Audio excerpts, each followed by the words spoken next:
Hai Teens, jumpa lagi dalam acara TFC. Kali ini kita akan menyimak tulisan Ibu Yesi Sutomo dalam buku renungan Teens for Christ dengan judul Nasib Manusia. Berdasarkan Pengkhotbah 2 ayat 12-16 bersama saya Theophilus Nathanael. Sebelum kita membaca dan merenungkan firman Tuhan, marilah kita bersama bersatu di dalam doa.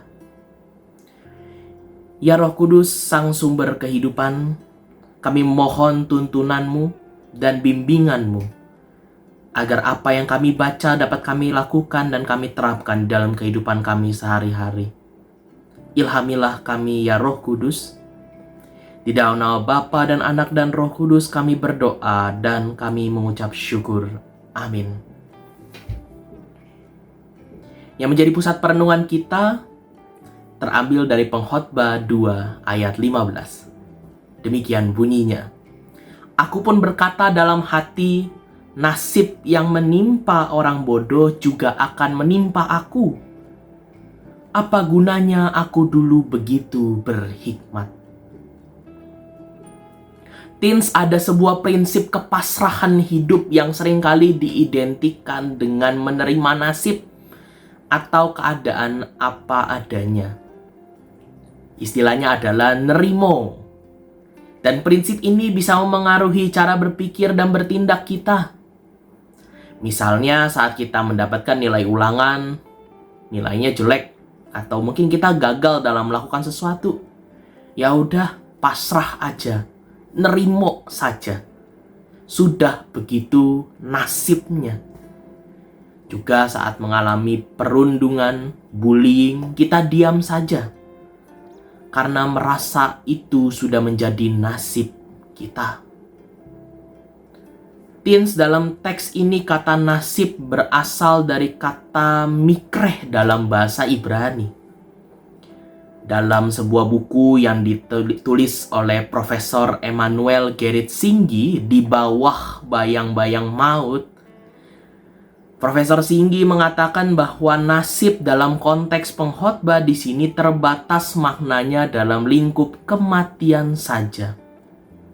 Jadi tidak semua hal dalam kehidupan kita adalah nasib. Manusia bisa dan harus melawan apa saja kecuali kematian. Itulah nasib manusia.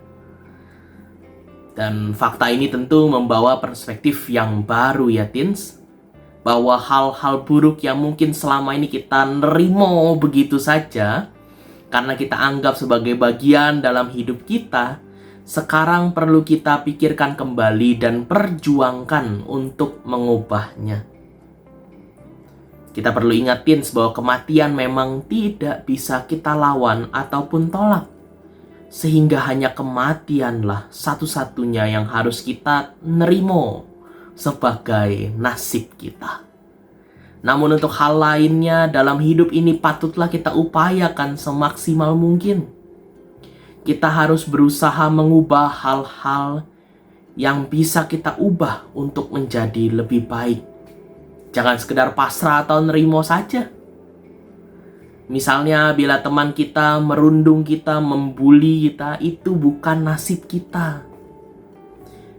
Kita perlu menghadapinya dan mencari cara terbaik untuk menghindarkan diri, untuk melawan dari bullying tersebut. Jika kita gagal dalam pelajaran sekolah, kita perlu belajar lebih giat dan tekun lagi. Ayo teens, kita ingat. Selain kematian, berbagai hal lain masih bisa kita upayakan dan kita ubah. Marilah kita terus berusaha. Mari kita berdoa. Ya Allah, kami bersyukur bahwa firman Tuhan pada hari ini mengingatkan kami untuk terus bertekad yang kuat, tidak menyerah saat menjalani kehidupan kami. Juga kami diundang untuk menerima fakta bahwa manusia pada akhirnya akan mati. Di dalam kehidupan kami ini Tuhan, tuntunlah kami untuk bisa terus bersemangat, terus memiliki tekad untuk bisa menjalaninya dengan baik. Tuntunlah dan tolonglah kami, ya Allah. Di dalam nama Bapa dan Anak dan Roh Kudus kami berdoa dan kami mengucap syukur. Amin. Demikianlah renungan kita hari ini. Jangan lupa subscribe, like, dan bagikan kepada yang lainnya.